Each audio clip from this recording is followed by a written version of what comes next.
boys at Killer Cross. Right about now. We're about to take it to the max. This is the pretty badass Kelly Klein telling you to turn it to 11 and take it to the max. Hey everybody, it's the interview queen Alicia Atute here, and you are currently listening to the Max Wrestling Podcast. It's time to take it to the max. Ladies and gentlemen, welcome to the Madhouse. It's the charismatic enigma, Jeff Hardy. Welcome to the Madhouse. 2013, he co-founded Max Wrestling Magazine and the podcast in 2015. He's won the Iron Bank contract and the Knowledge Championship, and it's time for the Phoenix to rise. Welcome to another edition of Max Wrestling in the Hot Seat. I'm your host, Mike Larkin, the current reigning Mr. Iron Bank 2020, the first ever Triple Crown champion on Max Wrestling. And joining me is the co-founder of Max Wrestling. He is a former captain, and he is a former Knowledge champion and former Iron Bank contract winner. It is the Phoenix. Hello, Phoenix. Welcome to In the Hot Seat. Thank you. You're welcome. And I'm sorry for saying former, but I mean, accolades, man, accolades. But speaking of what we can't take away from you, Phoenix, co-founder of Max Wrestling.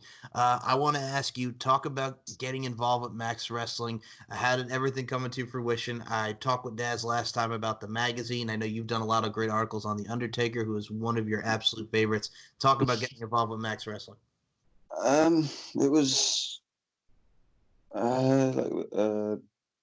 sure Daz covered how we got into our own podcast and stuff. The magazine, he gave me the idea of covering the streak. And then once we'd done that, once I completed all that, we done where I'll cover undertake certain matches of his career. And then I think we just by that time we got into the podcast properly, so we stopped doing the magazine. I've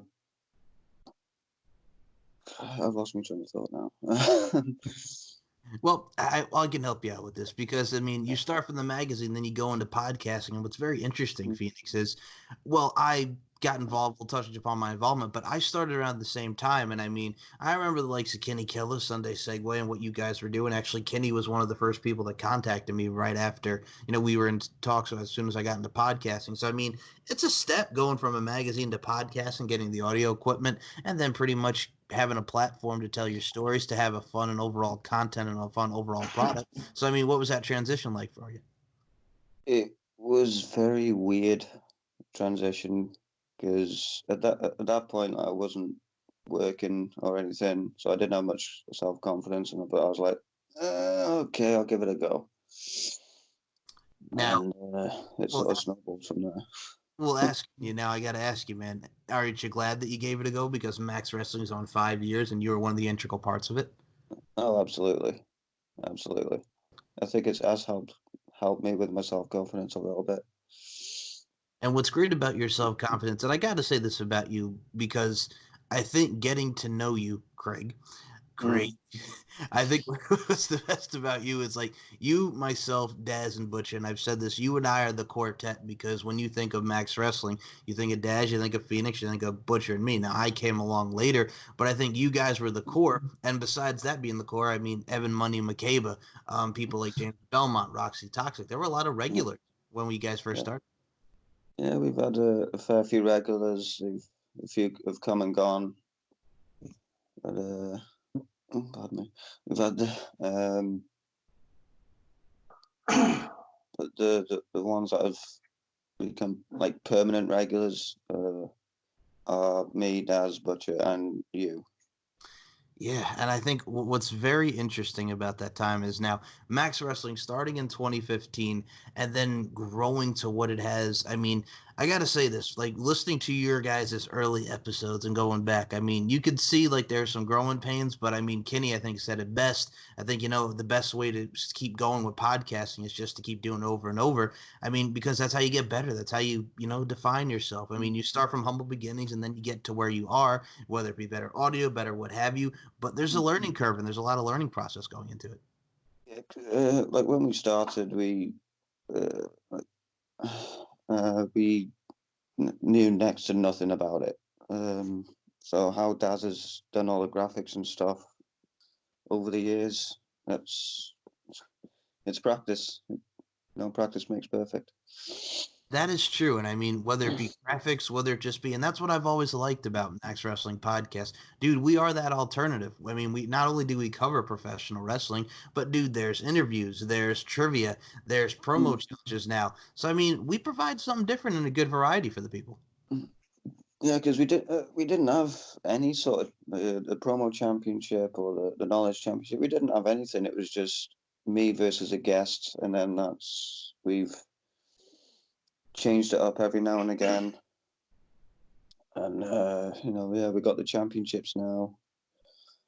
We do trivia on just the specials.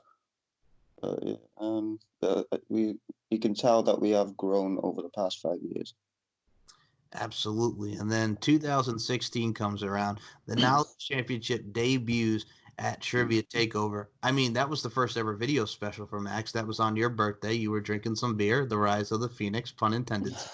So, I mean, you guys are doing your thing from the Trivia Takeover standpoint. Kenny becomes the first ever Knowledge Champion. Can you take us into the first Trivia Takeover? Because Trivia Takeover is coming back in June. Sir, talk about being a part of that first Trivia Takeover and the Knowledge Championship coming to fruition. I don't remember much about that episode. Okay, so for those that don't want to go back and watch it, it was Kenny, it was Beer, it was Evan, it was Daz, it was Phoenix, it was your birthday. It came down to Kenny and Beer. Kenny wins the Knowledge Championship, and right away, this is kind of where our feud comes into fruition. I want a shot. Yeah. Challenge Kenny right away. Yeah, it was like your first title match. You got to a draw, but then you won it a month later at the promo rumble, and then you kept it for a year. And during that year is when our rivalry started. Dude, what's funny about that is because in the Q&A that I did in RWT, I legit said Kenny was my greatest rival just so I can fish you off and because I love you. So, but no, I think both of you guys are my greatest opponents because Kenny is just so smart from One Wrestling, from Sunday Segway, Bell Apter, however you want to define it, what he's doing with Dadcast with the Mandem now.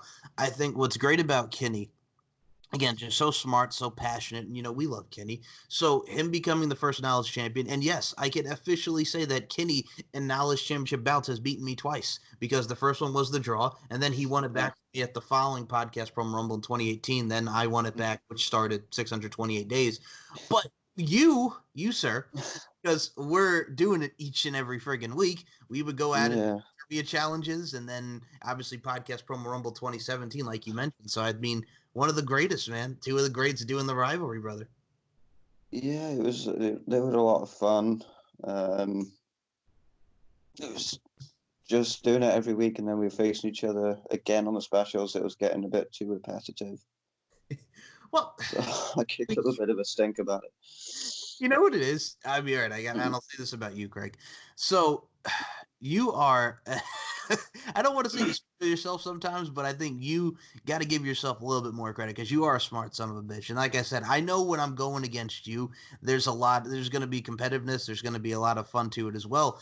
But I think as also like you finally get me after 2.5 years, and we'll touch upon a little bit more. We'll bounce around here. We'll shoot the breeze. But you finally won it at the Maxis. Now, I'll be honest with you. I was maybe pissed for about a day or two because of my competitiveness. I'm not gonna lie because I was waiting. Okay, so I'll give you a little. It's understandable though, isn't it? Yeah, but here's the insight to it, dude. So when I I was the Knowledge Champ around the time, I just had beaten Walker, Moses, and Amir promo series. So my initial insight was like, okay, this is getting boring because if I keep holding the title, it's just gonna keep getting boring. And my initial thought before you even came back into it, Mister, I can't challenge as long as Mike is champion. A takeover. So your thing's reinstated. And my initial mindset, my thought process was like, okay, I'll go to Promo Mania, then I'll just relinquish the title because of the direction we were going. So then here you come, and then I get you by one, and then you get me by one, and here you are. You finally win the title. How does that feel for you? Well, the whole match that day, that was Daz's idea. Like, we were walking out the gym, and he was telling me, "Oh, we're thinking of abolishing that rule where you can't challenge Mike while he's champion for one night and bringing you back." So I'm like, "Oh, okay then." And then, yeah, you beat me, and then we get coerced into doing another round, and I beat you finally for the Finally. title. Well, I think that's all right. So here's the situation. I'm going to put some wrestling to this, Phoenix. I was the Raven. You were Tommy Dreamer because Raven always kept beating Tommy Dreamer for years and years and years and years. And then finally, Tommy Dreamer gets the win. So you were the Tommy Dreamer in that situation. I kind of felt more like the Triple H and Jeff Hardy feud. Like, I was Jeff Hardy, you were the Triple H. Oh, yeah. In 2008, I believe it was. See that now. 2009. No, 2008. 2008. Yeah. See, we're not even having a challenge and we're already going. Yeah, well, I can understand that. Triple H, I mean, he kept constantly beating Jeff Hardy, and then Jeff Hardy finally won Armageddon. I like your style. I like your style. Yeah. But it's one of those things, man. Like, you finally win it. Then we get the podcast promo rumble, and it was you, the Walker, and Moses. Now, the positive spin on this is, well, you beat Travis, so there was one successful title defense. Yeah, like I was saying for up until that point, where I was just hoping to get at least one successful title defense. You know, I managed to beat Travis, but then Moses beats me by 2 points. But I'd like to think I successfully defended it once against Travis. That's true, but I gotta say this: as far as Moses go, and I'll be honest with you, I've said this to you, and I'll say this right now: he beat you by 2 points, so it wasn't necessarily a squash; it was 5-3. But now you're going into last Promo Mania. Now Moses, He squashed me oh, to the final. I don't know what was wrong with me. well, I mean, I'll be honest with you. I wrote those questions, and I mean, both of them I thought were very good questions. You know what? Here's the thing: when I write these questions now, I like to get people thinking, and I don't try to make it too hard, but I mean, it's kind of like get the creative juices flowing. But it's like I'm listening to this, and I'm like, Phoenix, like, what are you doing? Yeah, when I was listening back to it, I was thinking, "Crap, I know this." And then I'm screaming to the phone, waiting for my answer to come up because I remember the answer, but it's not that. It's this. Mr. Dolph Ziggler cashed in 2012. I'm still kicking myself over that one. If I Well, managed to get that, I'd be the champ again. Moses' first title defense was a draw. It was 4-4 in the final. But Mhm. now, sure, we have Trivia Takeover coming up. And as of right now, the only opponents for Moses in the Champions Chase, Trivia Takeover 5.0, is you and Ella J, which, my God, man. Ella J, Wrestling Gal, yes. I bring this girl in to do Iron Bank. Like, dude, Yeah. and I'll be honest with you, our youngest competitor ever, 22 years old. Like, she's only been podcasting for like a few months now. Like, she's just getting into podcasting. I love her to death. She comes in and she gets Kurt Angle versus Sean Stasiak, Mister. It's on the tip of my tongue over here. And then, It was on the tip of my tongue because how many times have I had that question? I've lost count how many times I've heard about that match, but I just could never remember when it happened. okay, you see, you segued right there before we get back to this. Like, I'll be Sorry. honest with you, a lot of the questions people don't realize, like, we've been asked these questions before, and it has happened in trivia challenges, but it's like, after a while, it's like, huh, yeah, we've been asked this or we know this. But here's the thing, and I even said this to you: when it comes to Kurt Angle versus Sean Stasiak at Survivor Series 1999, the only reason why it's memorable is because it's Kurt Angle's debut match. The match itself was bleh. It really wasn't anything memorable, but it just being Kurt Angle's debut match. Yeah, so it's memorable for being Kurt Angle's debut, but it wasn't a memorable match, so it's Yeah, probably. I'll be honest with you because what's interesting is so I was telling you she's the youngest competitor ever, 22 years of age, and I'm thinking to myself, this girl was 2 years old when this match came out, and I'm like, I'm trying not to make ourselves feel old, but I'm like, as soon as she said Survivor Series, I'm like, oh my God, like she's gonna get it. Then she said 99, I'm like, ah.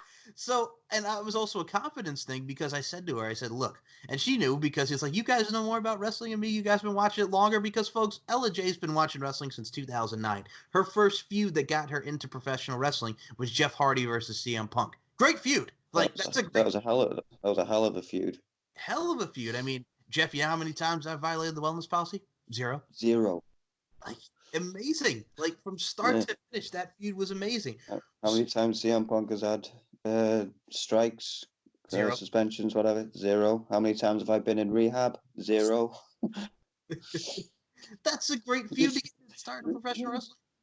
yeah, Punk was just turning heel, and he knew exactly how to get under Jeff Hardy's skin because well, they were polar opposites. And that's the storytelling aspect of it, man. I mean, Jeff Hardy being the free spirit, and then here's CM Punk like, no, I'm straight edge. Go fuck yourself. Yeah, He didn't say go fuck yourself, but that was relatively what he said. yeah, and then So, he gets Jeff out of the WWE, and then he comes out the week after dressed as Jeff Hardy. yeah, okay, I'm not gonna lie. Proper heat. That was great though, man. He legit that was Jeff Hardy to the fullest with the paint and the whole night. I love that. Oh man, I gotta go back and watch that now that you brought that up. I love that. So I mean, looking at like stuff like that with Ella, and I mean, she comes in, beats you, and then gets to the final. Like she didn't even think she was going to be in the final. And we were talking like we don't underestimate our opponents when it comes to knowledge. And I even said to you, look, I love her to death, but I think it's probably just going to be you and I again as it is. And then that happened. So I'm like, oh hot damn, she's to the final. But I love the fact that Ella got involved. That was a hell of a debut, and now she'll be back for Trivia Takeover. So are you looking forward to Trivia Takeover? And I'll be honest, Phoenix, this is the first one where I'm not main eventing. I've main evented the last 3 of them. So how do you feel going into this one? I never really have any expectations on myself, so even if I get past the first round, I'm happy. All right. Well, I think what's great also about these specials is we change them up. I mean, we go from the champions chase, and I think with trivia, I think what's been great about it is like I've actually never asked you this question, but I'm kind of curious. So when I officially became a captain in 2017, I started doing regular guest spots in the summer of 2016 and promo series 2016. Now, there's an infamous part of promo series. I don't know if you remember, but when you got eliminated from the trivia, you can hear yourself in the background. And of course, Butcher would be the one to point this out and laugh at you because it's our brother, the Butcher. Do you remember the sigh that you made once you got eliminated? No. So all of a sudden, Phoenix has been deleted. This is when we were using the sound effects and then deleted because the broken was the big thing. And then you just go, it's like clear as day on the show. I don't remember that. Okay, well, it's on. Hey, man, this is why we're both knowledgeable cats. So, I'll go back and listen to it at some point and see if it rings any bells. hey, man, but all I'm saying is I think that's what's great about you being the competitor that you are. And I've always been curious when I came aboard and we were both friggin' at each other's throats with the knowledge stuff and the trivias and all that. What were your initial thoughts? I was because at the time I don't think I had felt like I had any. Like, I knew I had competition, but none that would push me to beyond my limits. And then you come in, and then of course you do that, and so I'm thinking, yeah, finally I've got a proper no disrespect to the others, but I thought I finally got some proper competition. I got a massive challenge ahead of me here. Well, thank you. Now I got to say this about us, I think. So what's interesting about the 2017 time period, so you take a break Yeah. promo after Promo Mania, and then Mm-hmm. now I'm kind of curious to also get this because we also had a certain someone by the name of Dave Burnham who was around that time. What were your thoughts on Dave Burnham coming in and doing what he did for a little bit? Leading up to the Promo Mania that year, I was burnt out. I needed time off. So I cleared it with Daz and he was fine. And then I bring in Burnham. I thought he did a pretty good, decent job. And then, of course, I come back and he decides to leave. I don't know what the story was there until Daz spoke about it. Yeah, I thought he did a pretty decent job covering for me. I think the thing with Dave is, I mean, Daz mentioned being overzealous, but yeah, he just kind of wanted to like he wanted to influence and influx a lot of stuff, but it's just like, whoa, dude, slow your roll. You know what I'm saying? And I mean, we went from the Swerve Talk Network to now the Four Corner Network, and I mean, we're all on social media platforms. But I think, yeah, that was the story there. And I mean, I'll be honest with you, there was some drama behind the scenes, but I mean, that what else would you expect? I mean, I'll be honest. I mean, when you look at behind the scenes, unfortunately, there has been some drama. But at the end of the day, I think we all have a common ground, and I think, like we mentioned, the quartet, like what Daz, Butch, and I have been doing with Max, and we're bringing the likes with Travis and excuse me, Amir. So I think what's great about it is like the relationship with Max Wrestling RWT. I mean, you got to admit, like that's been great for the last 2 years. When it was just the four of us, and then and you spend that amount of time like each week, you're bound to butt heads at some point. Mm-hmm. And then we get this thing with RWT. We basically join up with RWT, which I think is absolutely great. As it brings in more eyes on the product, if you will. And that's great too, man, because eyes on the product is very key and very keen. And I mean, now I got to ask you, once we started doing those Facebook uploads, like, I mean, we've seen like a lot of views. I mean, we started like a couple in the hundreds, but then we get to the thousands. And I mean, dude, this week's Promo Mania already has like 5K views on, Wow. on Facebook. And then the week prior, we have 8.K views. Like it fluctuates, but dude, look at how the numbers have been growing on Facebook. Oh yes, it's great that the numbers are growing. I don't know what's taking so long, but it's every week I see Daz posting the view count, and I think it's absolutely great. Now, isn't it funny that a lot of people, and that's what I say, like, I think we all are very humble and we're all very appreciative. Like, we're just dudes. Like, we're professional wrestling fans. We love what we do and we're passionate people. But isn't it funny that over 5K, 8K want to hear an American, a Welshman, and a lot of British, a lot of the UKers, as I like to call them, the Brits, the American, and everybody from across the pond just go Yeah, batshit crazy buck wild? we're like the United Nations of wrestling fans. Oh, man, the United States. One thing was, oh, And we're getting together for an hour or so to just talk about our hobbies or our interests for, Mhm. and it's great that we're getting all these views and support. Oh yeah, man. And I mean, I got to say this about you. Like you, besides we mentioned the integral part, but like you just some of our funniest moments have been with you, and I will always tell you this. One of my favorite episodes, 2017, is when your ass is drunk on the friggin' phone. No, you got to understand something. So I wake my ass up at 7 o'clock in the morning, noon UK time. And then you're over here drinking like a friggin' fish, and I'm like, it's noon. Well, what is he doing drinking at noon? So explain yourself, sir. I know you're not an alcoholic, but explain yourself. No, yeah, Daz had said that that's like one of your favorite episodes. Like I didn't, I don't know. I think it was at that stage there was a girl I liked, but she went on a date with somebody else. So I may have done it a little bit for that reason. I mean, it's not a reason, really an excuse, but yeah, that's pretty much what happened on that episode. Well, yeah, I mean, and also we get to see, like, I'll be honest with you, you had to go for a we, as you put it, and then Phoenix is Yeah. AFK. And Mm. what was about that is, it's just like you didn't want to do a promo and the whole night, but it was fun, man. Like, I mean, there's so Yeah, many funny moments from that I think episode. I think everybody noticed a change in me that week because usually, I'm usually quite quiet, aren't I, during the episodes? Yes. But that week he just couldn't shut me up.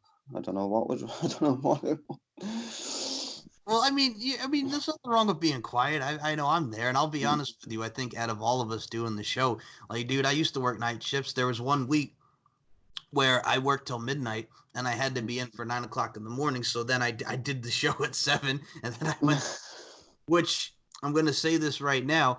Don't ever do that again just because it'll fuck up your sleep patterns. And I think you understand this because Yeah. we work night shifts. So, I mean, we're Mm. both kind of like, I'll say this right now. I think you're tired one and I'm tired two. So you and I were probably the most tired on the podcast at times. Yeah, because I instead of like say I'm coming in from a shift at 7, I do 10 at night till 7 in the morning, and then we don't record till 12, so I'm feeling like I have to stay up. Now you see, And then I've tried there have been times where I've tried talking to Daz about changing the day to better suit me, and then he just turns around and went, "Well, me and Gillum have done night shifts, and we had to be up when we had to." And so, yeah. well, well, no, I mean, here's the thing, dude. Like, I'll be honest with you. Like, I mean, okay, like, I'm in the States, so 7 a.m. Well, here's what's interesting where the time comes in. So we've had on, so for instance, I'll use Promo Man as an example. Travis is East Coast. He's in the Carolinas like me. So we're both at 7 o'clock in the morning our time. It's Moses and Amir because they're Pacific. They're in California. These mofos are up at 4 o'clock in the morning doing a show with us. Now, talk about that, man, because that's just fucking nuts. Yeah, I couldn't really imagine getting up at 4 in the morning. I mean, I've gone to bed at 4 in the morning a few times, but getting up, Well, no. So yeah, it's like big ups to them. oh yeah, of course. And I mean, these are That's guys commitment. that is commitment, and I It's think dedication. that's dedication. So their asses have woken up early for us, and I'll be honest with you, I think it's great that they're a part of it. Now, all right, now speaking of Moses, just another one for a second here, dude. Friggin' it's 5th anniversary, day 2. Man, how about that trivia, man? Because here's the thing. Unfortunately, Beer was not able to make that. We'll talk about Beer in a second here, but Beer was couldn't make that. So you were in a handicap spot. So I figured, you know what? Let me be your tag team partner, player. Yeah. Been there, and man, that was a squash.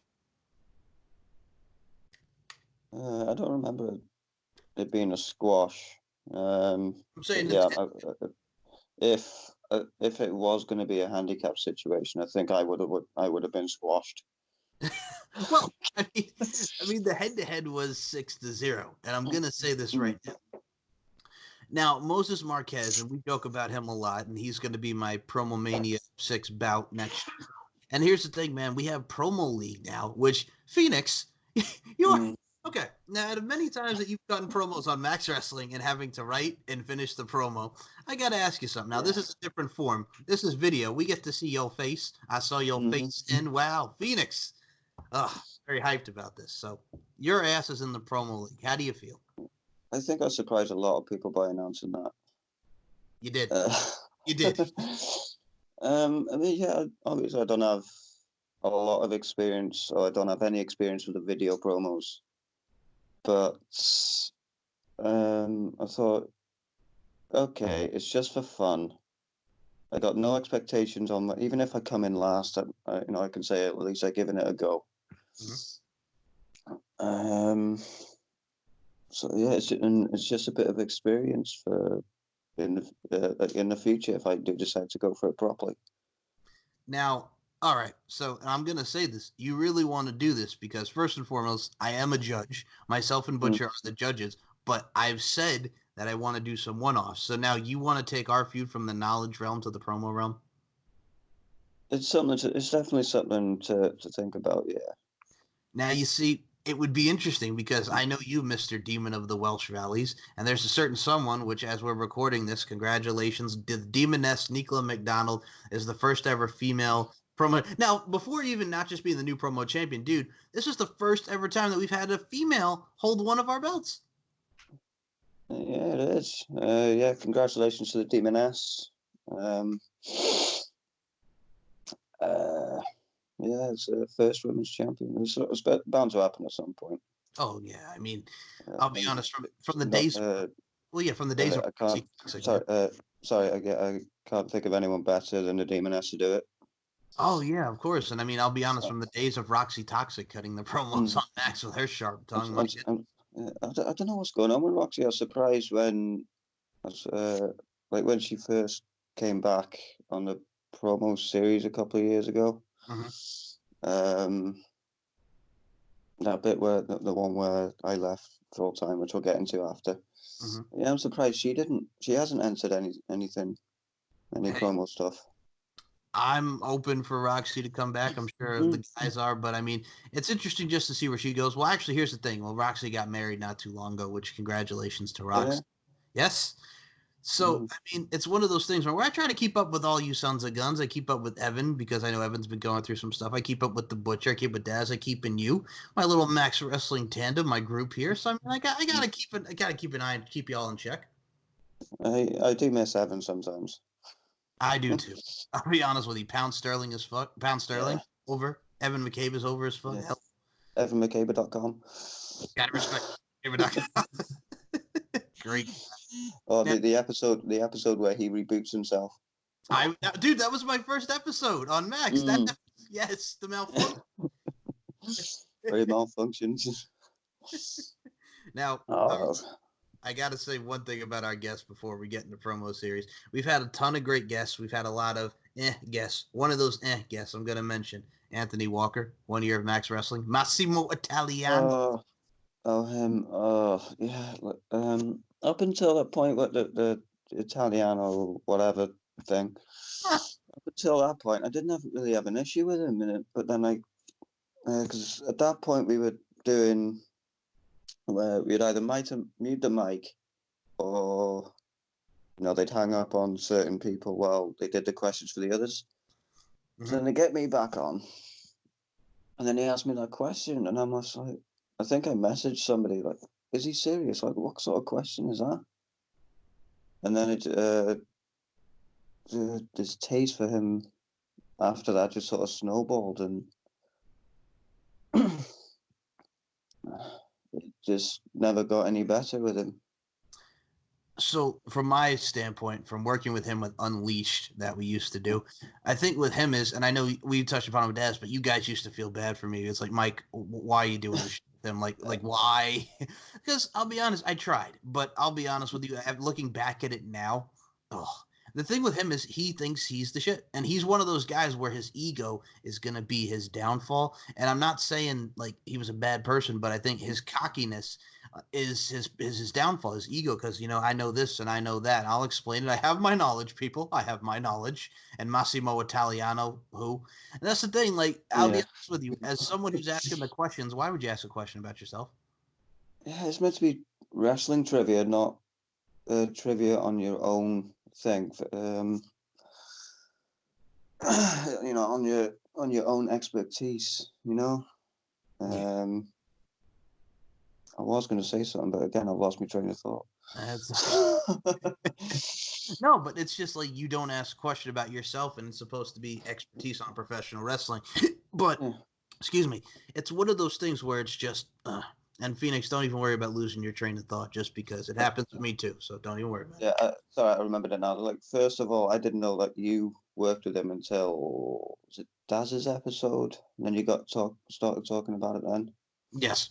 And then, I remember Daz getting annoyed at him for every time Daz would post a plug for our show, Walker would be right there, right about, within the next 10 minutes plugging his stuff. Wrestling matters, wrestling fans. Wrestling matters, wrestling. Yeah. That's the thing, though. I mean, just because, like Daz does a lot of great work with the plugs and how he, accentuated all our shows during that time period, as he does still. But it's one of those things where it's like, we're putting you on this. We're trying to get some exposure. We're all trying to grow together. And he's just like, it's all about me. Yeah, that's what I got. Like, because he wasn't on our show after that whole debacle. And then he was trying to stay on our network, and he never asked us to be on his podcast. Thank God. Didn't you guys do one episode? I think you and Daz did one.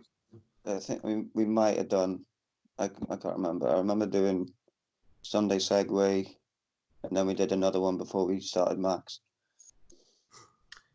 I got to say something too. Like, people, if you want to listen to some fun archives, I'll be honest. One of my favorite shows to be a guest on was Sunday Segway, because Kenny, being the constant professional that he is, and that show was a lot of fun.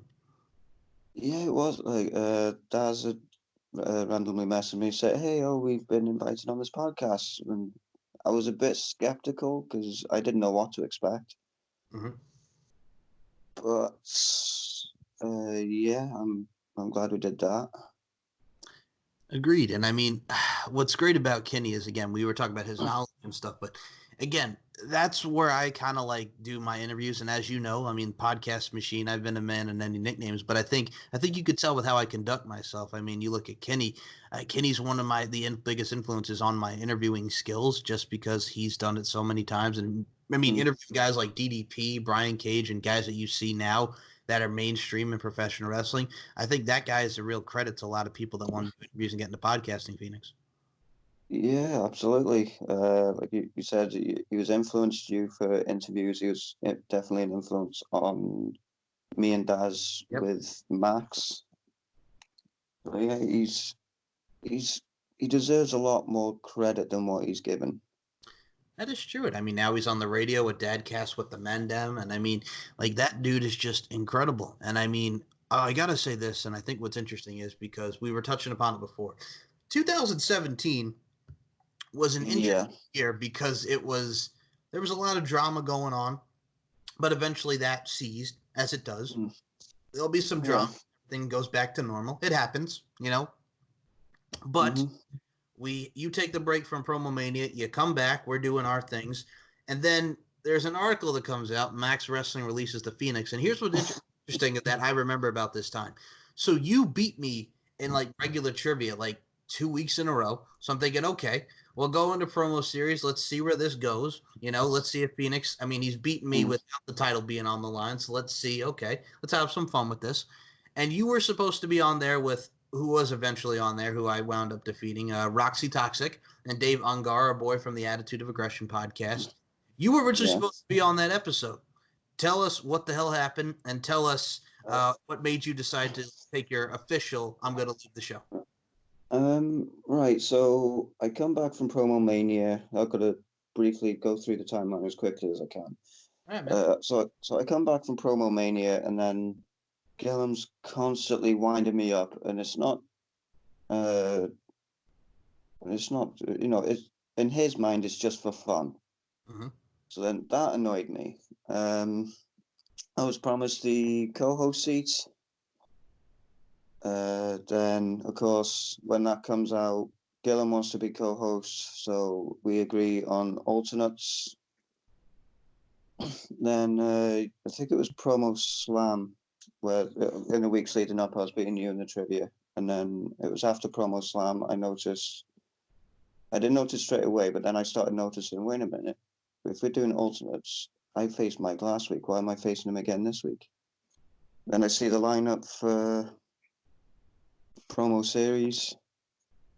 I immediately messaged Daz about Gillam not being in the trivia, and then I had a long 2-day conversation with him about it, about how the trivia is getting repetitive, and you know, and then he mentioned boycotting the trivia completely. I said there's no need to do that, you know, just change it up a bit, because me and facing Mike every week, and then Gillam's a co-host every week. That's getting to be too repetitive. And I came up with an idea on how to do trivia, or how we could possibly do trivia. It got dismissed without even a second thought. So that's when I knew I was going to leave at some point. I knew when and where I was gonna leave. And then, of course, promos, the morning of promo series.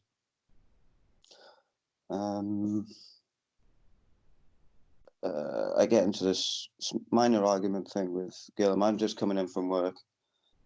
I'm watching Raw and SmackDown. I'm cutting my promo for the day, or writing my promo for the day. And then it comes to 11 o'clock, and I'm on the verge of nodding off here. So I'm like, I'm ready to record. He's like, look at the time. He sends me a screenshot, because I told him like the day before that my shift pattern had changed that week. He sends me a screenshot of that. I sent him one of earlier in the thread where he goes, "Are you okay to record at 11?" Yep. So and he goes, "That's hidden gems." I just flipped out. I said, "Screw this! I'm going to bed." And I switched the Wi-Fi off with my phone and I go to bed. I wake up at 7 because I wasn't going to stay up another 3 hours or so, get 4 hours at best sleep, and then go in and cover produce because it's a big department. It's heavy trade. It's a lot of heavy lifting, as I'm sure Daz can attest to. So then I wake up to messages like, "Oh, you screwed us over, so unprofessional, don't bother coming back next week," and this, that, and the other. So, we get into the whole thing, and I'm just like, "Yep, fine. If you don't want me back, I won't come back." Whew. And all right, now, okay, from my perspective, since I am in this chat with you guys, so here's my recollection. I wake up I set my alarm just to get up to do promo series. So I'm like, okay, it's our special. Let's do this. So I dismiss my alarm. I look at the chat and I'm like, what the fuck did I just miss? Because it's just like going down. And then I'm reading this and I'm like, oh man. And then I get on the line and then the guys are telling me what the situation is. And then I talk to you because, like I said, we're all buddies. So then I realize, okay, so Phoenix is not going to be in this. And I'm thinking to myself, man, this works perfectly because, again, you're beating me 2 weeks in a row. So there's a possibility you could win here. And then I beat you 2 weeks in a row, and then I think you beat me the week before the special. Yes, correct. I'm sure it was Promo Slam that the weeks leading up to that where I beat you. I think I'm not 100% on the recollection, but okay. So I'll help you with this because I got you, bro. I got you. Yeah. It was promo series. Promo Slam was, I think, you, me, and Kenny again, and I won. Oh yeah, it might have been. Yeah. Okay. And then promo series was Kenny was not on this one. It was supposed to be you and some surprises. One of the surprises was Dave Ungar. The two guests that Gillum managed to pick up. Yes. So it was Dave Ungar, Attitude of Aggression, and Roxy. I did that whole nine. So you were supposed to be on that show. It did not happen because I wake up and I'm reading what the hell's going on here. Yeah, because I just reached my limit. Like the stuff I listed before, like I get forced out the co-host seat without even an explanation. And any changes or decisions that were being made that affect the show wasn't being discussed between the four of us like I thought it should have been. It was just Daz and Gillum, and then I just felt like I wasn't needed. So I'd reached my limit. I knew when I was going to leave. I was going to announce it at the end of the following Promo Mania. But of course, things changed, and I ended up leaving Promo Series. And then I didn't. I spoke to Daz like a couple of weeks later, and I explained to him, like, you had your defending champion, you had your guests. I just felt like I wasn't needed. So, he could have given my spot to Gillum, or he could have cut me out of the show, which is what he did. But I didn't feel like I left him in a difficult position. Now, looking back on, here's what's interesting. So, after this whole thing happened, the regular crew was Daz, Butcher, and me.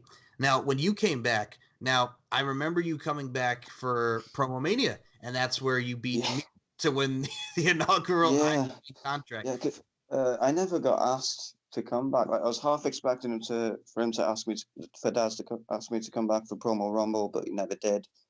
And then he asks me, or he says, "Oh, if you want to come back for Promo Mania and do Iron Bank, you can." So I'm like, "Yeah, okay, I'll give it a go." I wasn't expecting anything. If I win, then yeah, great, I'll come back when I cash in. Because if not, then I probably won't be back for a while. Because even by Promo Mania, I didn't miss it. I didn't miss doing the show every week. That was my mindset. Well, I didn't miss I can recording. I didn't miss being a part of it. I didn't miss any of it. Now, you see, I can relate to you because, as you know, like, I'm still doing this show, but I'm also taking a break from the regular show for a little bit, even though, like I said, I'm the Iron Bank guy now. So, I mean, I plan on doing what you did in a way and cashing in a year because, well, here's the thing: you're smart in that because it's one of the things where you keep them sweating. You're like, you're behind your neck, and you're dripping down their neck. You're making them sweat. But the thing also too is you could also take the effect of Daniel Bryan in 2000 and 11, where he's like, I'm going to cash in next year, and then he cashes in like TLC. I'm going to cash in at WrestleMania, then I'm going to decide to cash in after Big Show's knocked out after it's TLC. But you see, that's even though he technically got to cash in twice, because the first time he cashed in on Mark, but Mark Henry wasn't scheduled to or cleared to compete that week, so he's given the contract back. Sorry, a little bit of trivia. It's one of my greatest rivalries here, and yes, I do remember that the whole night of champions, and then going towards that. Yes, Phoenix, Phoenix. It all comes back to trivia, you son of a gun. But no, but here's the thing, dude. Like, I'm Iron Bank guy now, and I'm doing this interview series for Max, and I think it's fucking awesome.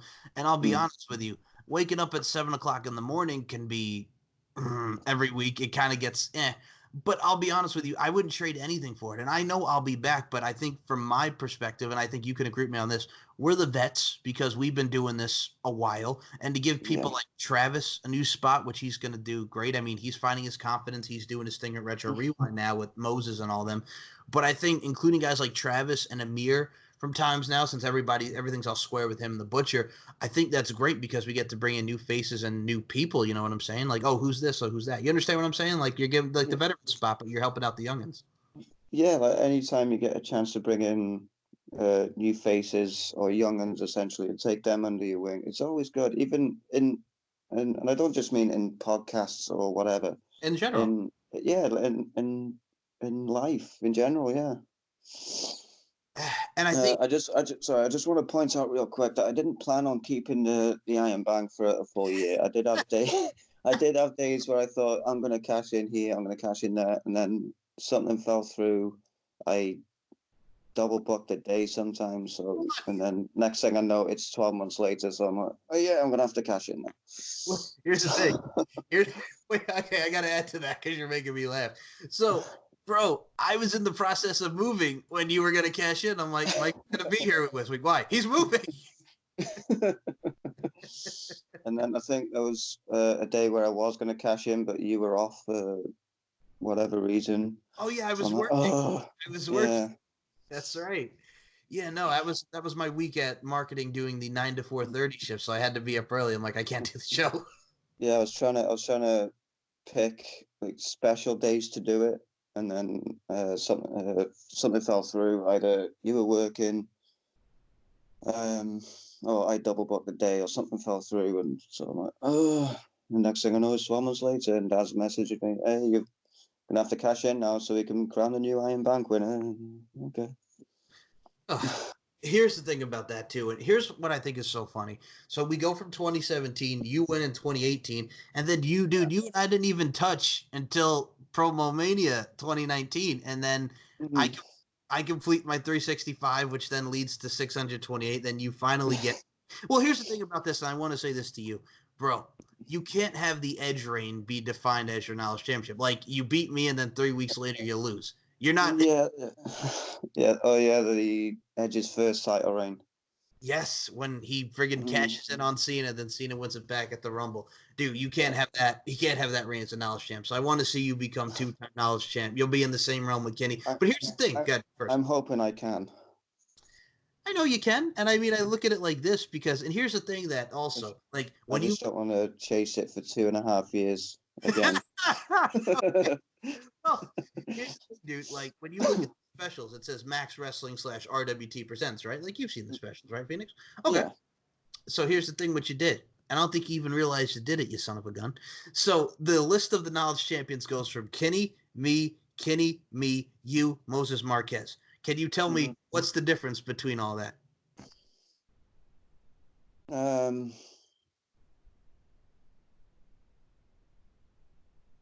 Would you like it? I couldn't say there's one particular difference that I've picked up on. Okay, so Moses Marquez is the first ever RWT original to win the Knowledge Champion. So the Max Wrestling Knowledge Championship is now in the camp of RWT. Well, I think both championships are really, aren't they? Well, the Demoness is not necessarily Well, the Demoness is in her Was she own. not? No, well, she's in on Max and RWT, but I don't Yeah. consider Demoness I consider the Demoness a whole nother thing. God help us all, man, that she's the promo champion. I'd like to get, well, in some weird way. I know we've only been like working with them for a while, but I like to think as RWT and Max as one big massive family. Me too. Me too. But I just like to put that competitive side of things, you know? It, Mm, it makes us better as competitors, for God's sake. yeah. And I tease Moses Marquez to death, but I mean, here's a guy similar to you in a way because he was chasing me since November of 2018. Last year's 2019's Promo Mania, he's in the Iron Bank. He comes close to winning, and then he finally wins it months and months later. And now it's similar, but it's really not, if that makes sense. Yeah. Like, even with Iron Bank, it's like me, Kinney, and now you. The former, now less champions of the Iron Yeah, and you could be, you know, there's a potential for you to now be the first person to cash in successfully. Now you're putting the pressure on me with that, but which no doubt probably will happen, you know. see, don't do that because now you're getting. But no, and I No, mean, yeah, no pressure. no pressure. But as far as the Knowledge Championship goes, like I'm looking forward to Tribute Takeover. I'm looking forward to seeing who else is going to be in there besides yourself and Ella J.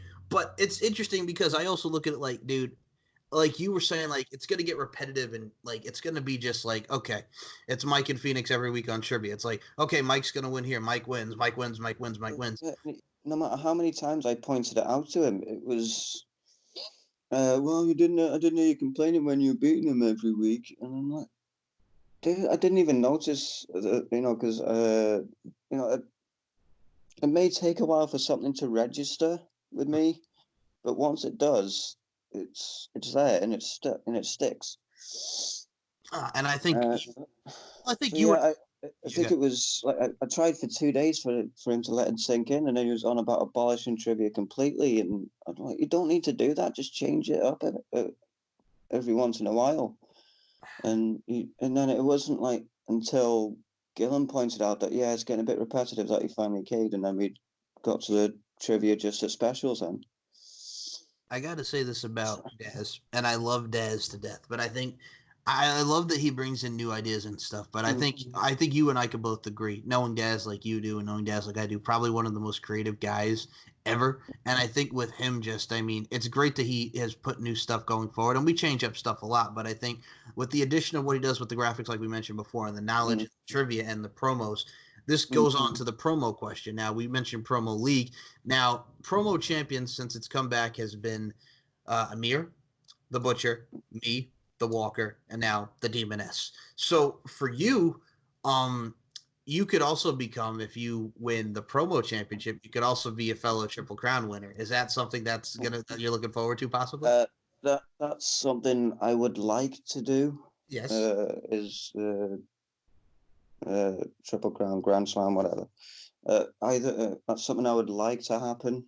Um, but I think I've left the biggest challenge for last, and that's the promo championship.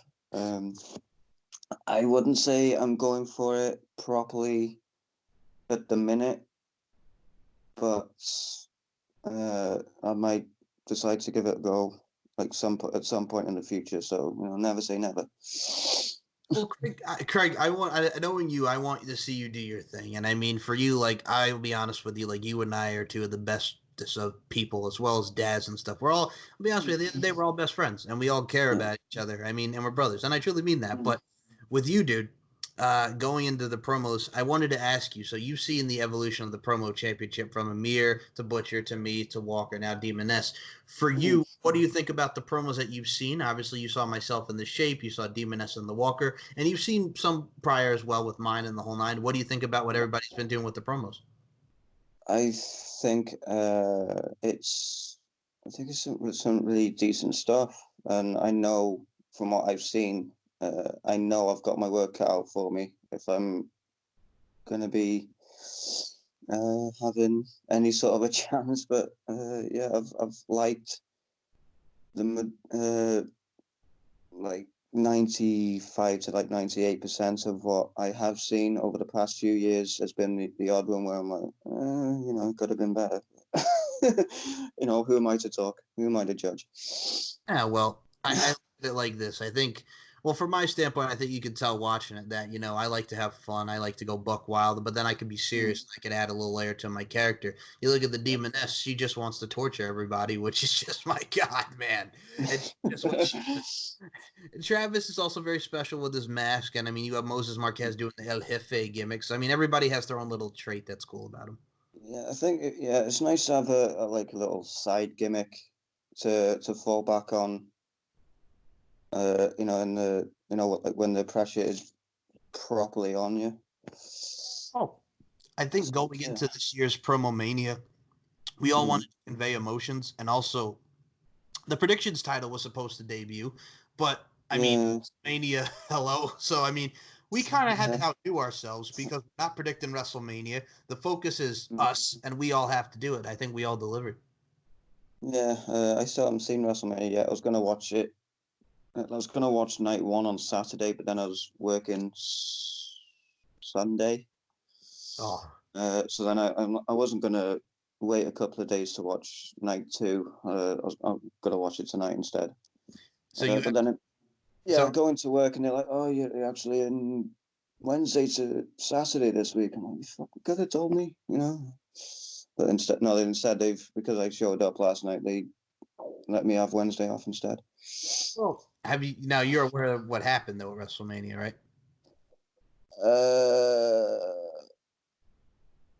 I'm aware of the matches. I don't know any of the results. Okay. Now I'm gonna say all right. I'm gonna say these two things. Night one, pay close attention to your boy the Undertaker and AJ Styles in the Boneyard, and watch Bray Wyatt and John Cena in the Firefly House. It's nuts. I've heard Taker v Styles is a pretty decent match. Yes. And Bray and Cena is buck wild. You have to watch it. It's nuts. Yeah, I'll be watching it tonight. Now, what's interesting is, and personally, I can't wait till everything goes back to normal when it does, because Yeah. Now I got to ask you, as far as the crowds go, crowds make a big and ginormous difference. Now, what do you think about them? Obviously, for the safety and the whole nine, they keep going on through this pandemic. But I mean, with no people in the crowds, I mean, it is kind of tough. Yeah. I mean, it's difficult to. I would imagine it's difficult to perform in front of a live crowd, especially when you've got a camera on you as well. Mm-hmm. But if it's, I'd say it's more difficult to perform in front of in front of just a camera, and where there's no live audience, because as a performer, you would feed off the crowd, feed off their reaction to you, and without a crowd, it's got to be more. It's got to be more difficult. Well, look at like the indies when they're only performing for like 10 or 20 people. I mean, there's a minuscule amount, but it's like it depends, like, because a lot of people they can do empty arena stuff, but it's just like it's tough. It's a learning curve. But I mean, there's been some good. There's also been some meh on these shows. But I mean, it is what it is, man. I mean, it's going to be tough just to see. Also, I think out of all the companies, I mean, AEW is finding some ways to record and do their stuff. WWE has the Performance Center, and they have some stuff in the can already. I think AEW does too. Yeah. Impact Wrestling, They had WrestleMania in the bag for what, a week? yeah, like a week or two, man. So it's Yeah. like, so then you get to Impact, and it's like, what the hell are they going to do? Because everything's already taken. They got to go. I'm honestly surprised Impact is still going. Oh, I know. Because they couldn't even sell out that what I can only describe as a garden shed Oh yeah, for Bound for 27. Glory a couple of years ago. Yeah, that's the thing, man. Like, I mean, they've had new management, and now Ken Shamrock is going into the Hall of Fame this year, who has only made an appearance in Impact from 2002 and 2004, and last year coming back for a few matches, and he's going into the Impact Hall of Fame. Which, We really okay, are scraping the bottom of the barrel at the minute, aren't we? Well, I suppose if he is going into the Hall of Fame, then maybe he'll be gone within the next 6 months. who the hell knows? Yeah, but I'll be honest with you. I'm taking it you haven't watched Impact in a Uh, while. no, the last time I watched it, EC3 was there. You see, now you're bringing back memories. Yes, EC3 Yeah. is the champ now, but that's the thing, man. Like now, the champ right now is Tessa Blanchard, so we have the first ever female world heavyweight champion. All right, I'll ask you that now, Mister. As you've seen intergender matches and been watching professional wrestling for a long time, what do you think about the fact that we have the first ever female world heavyweight champion? I don't know. I think it could have been somebody different.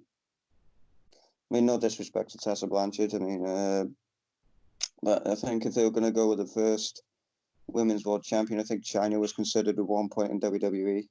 So yeah, Intercontinental beating Jeff Jarrett.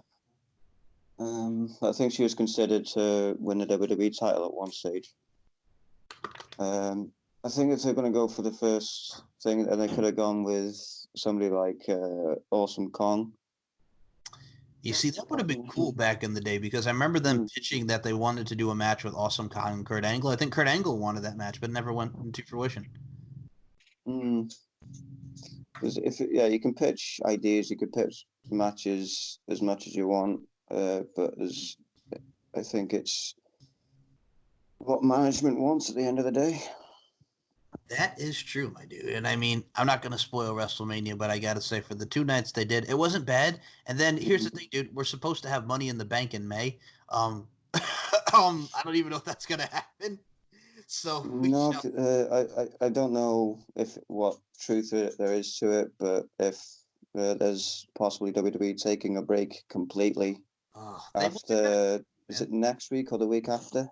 Yeah, I think. Well, they filmed tonight's Raw that's after Mania is already filmed, so and it's already in the can. So I think maybe like next week or the week after, I think is where they're done, stop taping. So yeah, I mean they got to take a break. They have to. So it'll be the first off season they've had in decades. Yeah, I mean you're right on decades, but CM Punk's like they're gonna get time off. Yes. Oh my god. And that was also the thing, by the way, when I first on a sidebar, when I first started wanting to get into podcasting, like the idea generated in like late 2014. But I'm thinking one of the biggest podcasts right now of professional wrestling is CM Punk on Colt Cabana's Art of Wrestling. I'm like, I get this, man. Like you're in like a bad time right now. And also, I've like lost count how many times I've listened to that episode. Dude, me too. Just the whole nine. I'm dumb as fuck. I'm dumb as fuck. I'm dumb as fuck. I'm dumb. Sorry. Yeah, man, it's one of those things where it's awesome. And I gotta say this about you, Mr. Phoenix. Couple final things before we wind this down. I always enjoy talking wrestling and trivia, and the whole nine.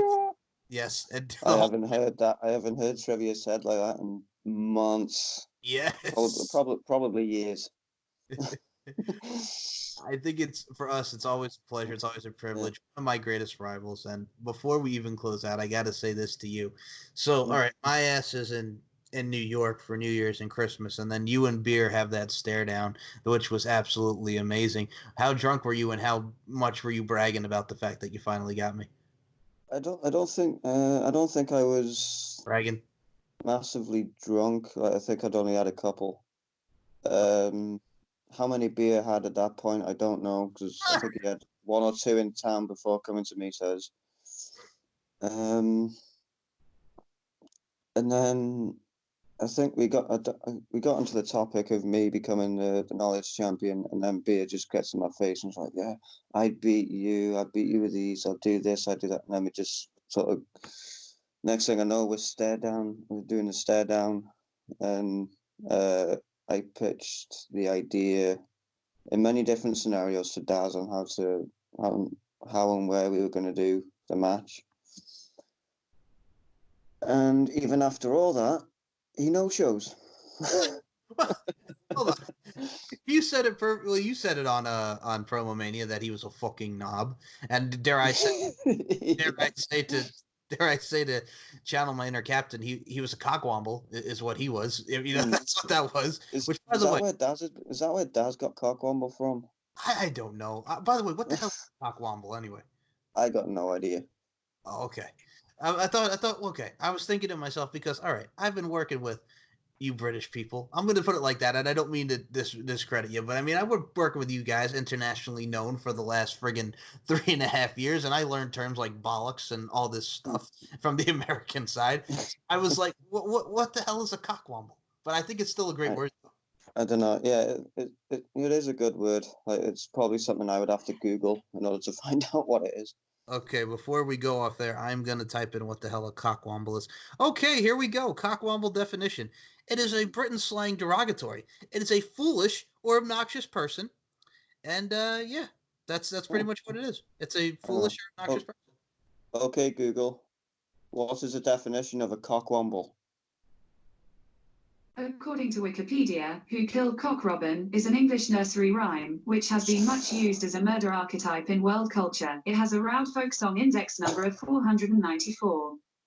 Not a cock robin, a cockwomble. Yeah, it does that sometimes. It mishears stuff and then just spews out useless trivia. Yeah, it's a cockwomble. So beer was being a cockwomble, and hopefully we get beer for trivia takeover in that bout because you and two. then hopefully, at some stage we will get me and beer in the trivia at some stage. I hope so, but Phoenix, I gotta say this about you. Mm. You contributed a lot of great stuff with Max, and you're my buddy, you're my friend, and I appreciate you. I look forward to more trivias with you. I look forward to seeing what you do in the promo league. Phoenix, you were one of the new entrants, as well as we have Mike Jolly, Travis the Walker Anderson, Coriel Coulter, aka Cypher. We have Brittany Savage, former WSU Tag Team Champion with AJ Lee. And we have a lot of great people in here, man. I mean, from Team S, the whole nine, 7 people already. And I got really got my work cut out for me. Yeah, now you got Moses. I'm a complete noob. Yes, and Moses as El Jefe, and a whole lot. Oh, and Amir, of course, can't be missed. We don't mention Amir. So yeah, you're in there with the Wolves, man. But you're gonna be howling out. The Phoenix will rise. The Phoenix will rise. Yeah, he certainly will. So, well, Mr. The Phoenix will rise, and maybe the Demon will rise a couple of times. Oh, there it is. Planting the seeds. Planting the seeds. Well, Phoenix, this is where I step back, my good dude and my compadre. Facebook, Twitter. Oh wait, I was about to say Instagram, but you don't even do Instagram. No, I rarely use Twitter. Yeah, I've got Facebook. You can find me on there. I'm in the every time I'm on the show, they tag me in the post, and then as everyone knows, it's at the Phoenix 626. You can follow me. Don't expect I may follow you back, but don't get your hopes up. And then you can always find me stacking shelves in the land of the Green M. Stocking shelves in the land of the Green M. But I gotta say this about you. Yeah, dude, you're hardly ever on Twitter. You gotta get on the Twitter game. Yeah. When I first got it, like, you could barely get me off it. And now I'm just, it doesn't interest me as much. Yeah, I don't blame you. It's a son of a bitch anyway. But yeah, social media in general is I don't know. It's weird. It has its pros and cons. It has its pros. Yeah, I think there's more cons than pros though. Nah, you are be correct on that, sir. But yeah, follow the Phoenix 626. Follow Craig Phoenix and Max Wrestling and the RWT groups. He's always tagged. He's around. He'll rise. You will rise. That is true. I will. Now, Phoenix, do you have any final words for the people that have been supporting Max Wrestling and being 1/4 of the quartet? That is you, me, and the Butcher. Thanks for all the support. Thank you for helping us grow. Please keep listening every week. And we appreciate each and every one of you. The feeling is mutual and the feeling is reciprocated. And as podcasters, we love what we do. We love giving the platform to people. And I think it's very imperative that we are united, not divided during these times and just in all general in life. So Phoenix beautifully said, for the Phoenix, my name is Mike Larkin. He will rise. I will cash in. And we'll talk to you in the next episode of Max Wrestling in the Hot Seat. Thank you, Phoenix. Thank you.